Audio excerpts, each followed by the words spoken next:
Good day. My name is Bharat Parashar, and I'm Chairman and Chief Executive of Ceylon Graphite, Toronto Stock Exchange venture listed company established in 2017, involved in the production of graphite in Sri Lanka. Yes, the idyllic island of Sri Lanka. Uh, as a company, it is our aim to become the preeminent global supplier of the highest quality graphite products, practicing environmental excellence and good governance. The world is in the midst of a very exciting generational change as energy decarbonizes away from fossil fuels to renewable energy. And for renewable energy to be successful, it is essential to have storage.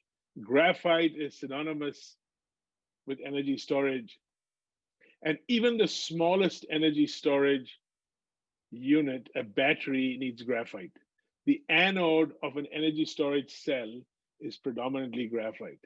Elon Musk, one of the pioneers in commercial renewable energy, says, referring to lithium ion batteries, our energy cells should be called nickel graphite because the cathode is nickel and the anode side is graphite with a little bit of silicon oxide and a bit of lithium, but the lithium is like salt sprinkled on a salad.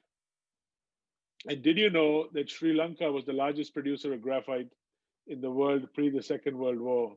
Sri Lankan graphite is the purest graphite in the world.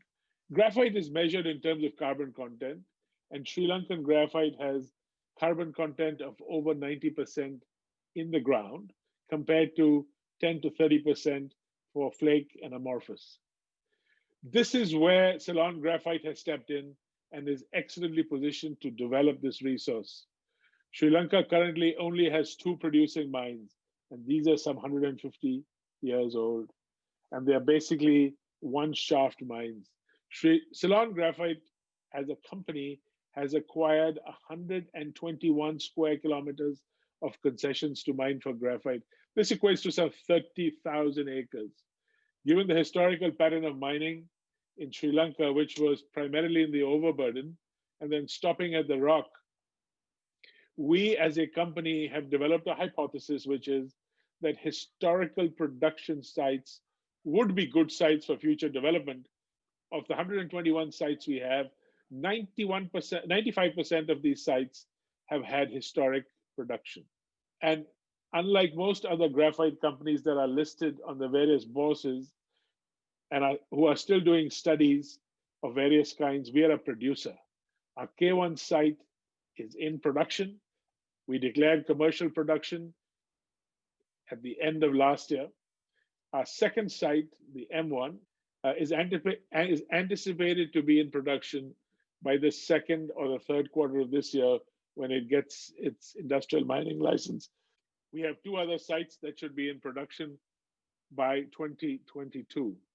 By 2024, we anticipate 10 sites in production, and that would give us 50,000 tons per annum of natural graphite.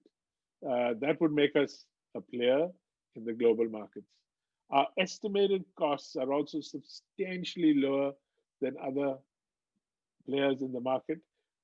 It costs us around $2 to $2.5 million per mine. And our cost of production per ton is around $200 to $220 per ton. Given that the selling price per ton of graphite, Sri Lankan graphite, is $2,000 to $2,300 a ton, our graphite sells at a huge premium to the global market. And that is primarily due to its higher grade. And hence our margins are much higher.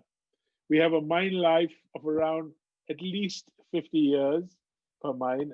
And we have assumed this primarily from the fact that the 2 older mines in Sri Lanka are now over 150 to 200 years old, and we lie on the same geological plate.